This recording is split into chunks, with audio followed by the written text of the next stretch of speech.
I don't remember exactly what year it was, but I met Alyssa at a conference. And at the time, she told me that Charlesbridge was putting out a call for submission.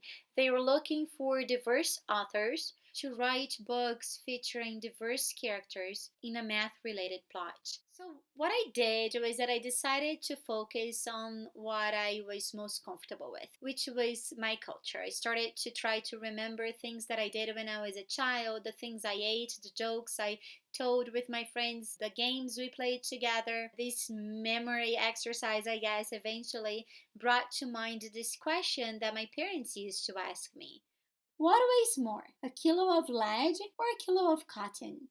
Brazilians are always comparing something that is very heavy to chumbo, which is lead. Every child, even if they don't know what lead is, they do understand that it's heavy. When you hear that question as an adult, that's when you realize why that question can be so confusing to a child. Because, of course, they weigh the same, but the cotton occupies way more space than the lead.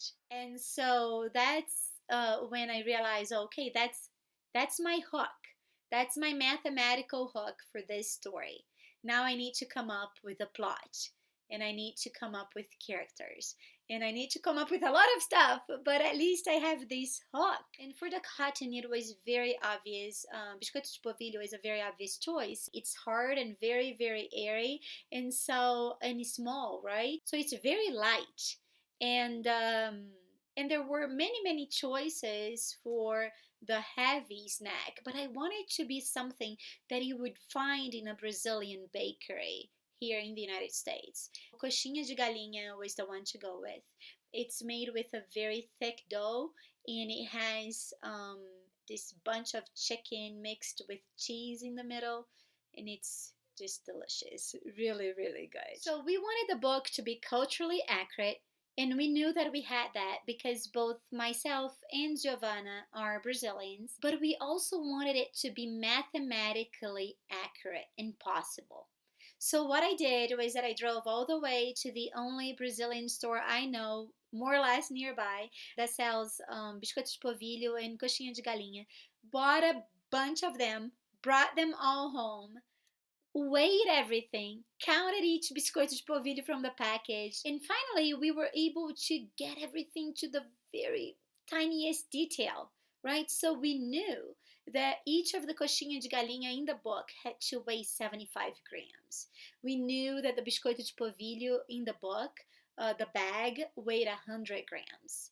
So we knew that when Lia was going to detach a little piece of coxinha to give it to Luís so that both of them have the same weight, we knew that she had to detach about a third of the coxinha de galinha that she had. Actually, not about, exactly a third, right? And so we went through this very, very detailed process to make sure that the book was mathematically possible, mathematically accurate, and very much in tune with what a real coxinha de galinha weighs and what a real biscoito de polvilho bag weighs. I am really happy with how the book turned out. I love the way that Giovanna brought the characters to life. I love the colors that she chose, so bright and so happy. And in regards to the story, I really like the fact that the book invites the reader to participate in the discussion. As Lia tries to convince Luís, as Luís tries to convince Lia, the reader is also developing an opinion. The reader is also trying to decide whether they agree, whether they don't. Is there a better solution for this? How can we come up with an answer?